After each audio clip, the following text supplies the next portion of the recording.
There are places in this world that don't need to do anything to break a person, and Alaska is one of them. Not because it's loud or harsh in an obvious way, but because it's cold, in a way that slows everything down. So slow that you can hear every negative thought inside your head. Winter is not just a season. It's a state of existence. Temperatures can drop to -30 degrees. Your breath freezes before it fades. Metal can stick to your skin if you touch it too long. And if your car breaks down in the middle of nowhere, you don't have more than a few hours to decide your fate. But the scariest thing isn't the cold. It's the silence. No voices. No cities. Nothing reminding you that you're moving forward. Just you. And the feeling of being left behind. Ethan Walker understood that better than anyone. He was 34, born in Ohio. He used to have a normal life, a stable job in logistics, a small apartment, a few friends, not rich, but enough, until he thought he could do more. He started investing in crypto, at first. A few $1,000s, then 10,000, then 30,000. Everything went up fast and collapsed just as fast in just a few months. Ethan lost almost all his savings, over $60,000, not including the loans he believed he would pay back once the market recovered. But the market didn't come back, and neither did his life. He lost his job shortly after, when the company downsized. No income, no backup money, no options left, except one place, Alaska. A job not many people wanted. Long-haul delivery driver, driving hundreds of kilometers every day, through snow and ice, in conditions where one small mistake could cost everything. He accepted. Not because he was strong, but because he had no way back. The first few days, he thought he could handle it. He had worked hard before, handled pressure, overcome difficulties. But Alaska wasn't like anything he had experienced. The cold didn't just stay outside.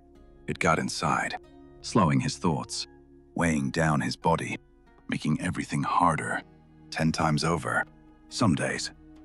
He drove more than 12 hours, not because he wanted to, but because the routes were too long. Some stretches of road had no signal. No passing cars, no one to help if something went wrong. One time, his truck slipped and got stuck in the middle of the road. He had to get out, shovel snow himself. The wind hit his face like knives. Within minutes, his hands went numb. He worked as fast as he could, not to finish the job, but because he knew if he stayed still too long, his body wouldn't hold up. But what exhausted him wasn't physical. It was the meaninglessness. He worked more than ever, but it wasn't enough. He tried harder than ever, but life didn't improve. Every month. Rent, gas, food. Swallowed almost everything he made.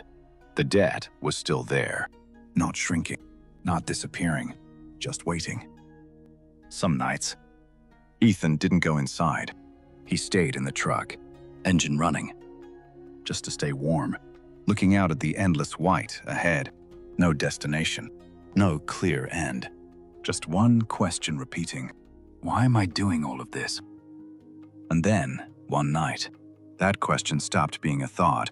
It became a feeling, a very clear feeling, that if things kept going like this, he wouldn't just fail.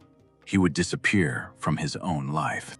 The next morning, after a nearly 13-hour shift, Ethan didn't go back. He stopped the truck, somewhere he had never stopped before, a river just beginning to thaw. He didn't know why he stopped. Maybe he was tired, maybe exhausted, or maybe a part of him was searching for something he couldn't name. He stepped out. The cold hit instantly. The water moved slowly. Chunks of ice drifted. Everything strangely quiet. And then he saw it. If you think this was just a normal moment, then the next part will make you think again. An animal. A very small action, but enough to completely change the way a person sees life. Follow the channel, because part 2 is where everything begins to change.